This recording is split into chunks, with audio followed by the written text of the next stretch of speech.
Berdoa mulai.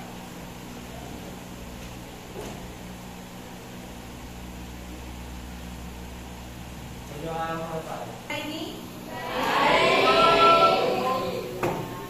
ada yang tidak masuk ke kelas 9D?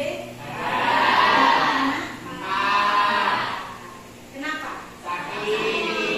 Semoga anak-anak atau teman-teman yang sakit semoga diberi kesehatan. Jadi bisa kumpul lagi untuk besok. Untuk mengulas materi minggu lalu yaitu tentang teks cerpen dan teks prosedur. Jadi untuk mengingat kembali, Bu Guru akan bertanya kepada kalian. Ada yang bisa apa yang dimaksud dengan teks cerpen? Apa yang bisa? Ya. Adalah dalam satu karya sastra yang bentuk prosa, narasi, dan ceritanya relatif dan singkat. Karena pada dasarnya cerpen hanya memiliki satu fokus perencanaan atau motif. Iya betul. Kalau teks prosedur, ayo angkat tangan yang bisa. Teks prosedur merupakan teks yang menjelaskan tentang cara melakukan sesuatu hal. Iya. Jadi nanti ada langkah-langkahnya kalau teks prosedur ya. Baiklah. Di depan kalian ada LK di situ.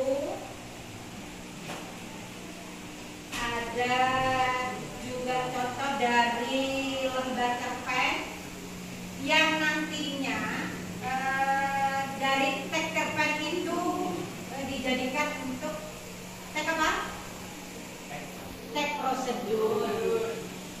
Sebelum itu Bu Guru akan mengulas kembali apa saja alur cerita dalam cerpen yang bisa maju untuk edisi ini. Apa saja?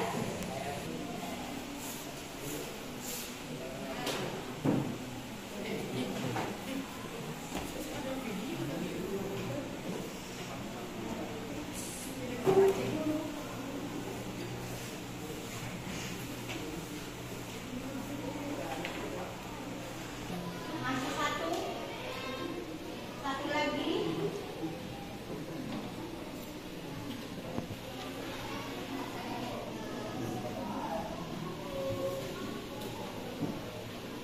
Sekarang yang di sini ada langkah-langkah dalam teks prosedur.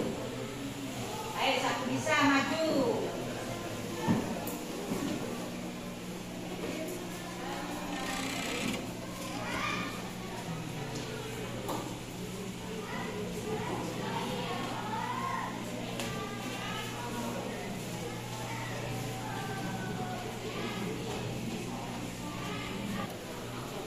Berarti anak-anak sudah memahami tentang alur cerpen dan langkah-langkah dari teks prosedur.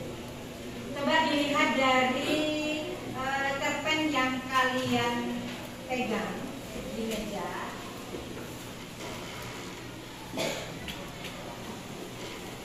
Lalu dijadikan teks prosedur. Dibaca dulu.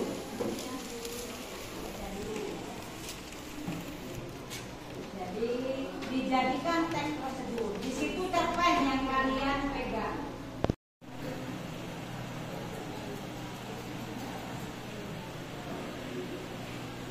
Baca di situ ada Pak Petani.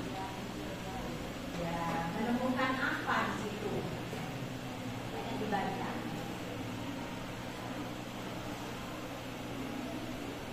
Ada yang bisa?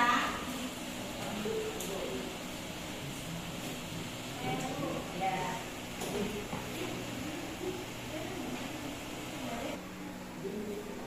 Pasal untuk bekerja, yang keempat itu menendas, dan yang terakhir burung camar tumbuh besar. Burung camar tumbuh besar. Judul masih belum ya? Judulnya anak petani yang baik hati. Enggak. Mungkin teman-teman atau anak-anak ada yang bisa? Saya Bu. Ya, coba berdiri. Bisa. Langkah-langkah yang pertama dari Novi 1. Seorang petani miskin kehabisan kayu bakar dan makanan saat musim dingin.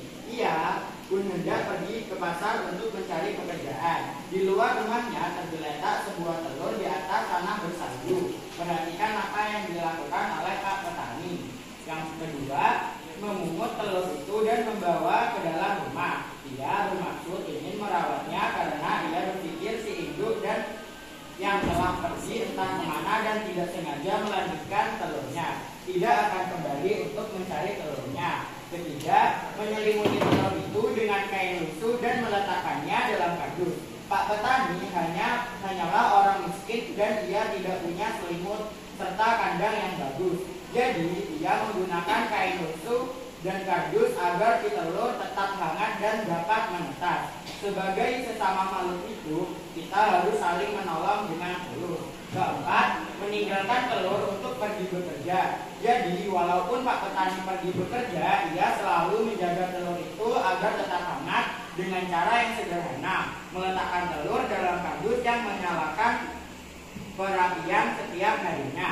Yang kelima, telur menetas. Setelah menetas, telur keluar seekor anak burung camar. Pak Petani berniat mengurus anak burung camar itu hingga tumbuh besar. Maka dari itu, rawatlah makhluk hidup yang membutuhkan pertolongan dengan tulus dan penuh kasih sayang. Yang keenam, anak burung camar tumbuh besar. Jika merawat makhluk hidup yang liar sejak ia kecil dan ia tumbuh besar, lepaskanlah ia ke dalam alam bebas. Karena makhluk liar itu menginginkan untuk hidup di alam bebas seperti apa yang telah dilakukan oleh Pak Petani.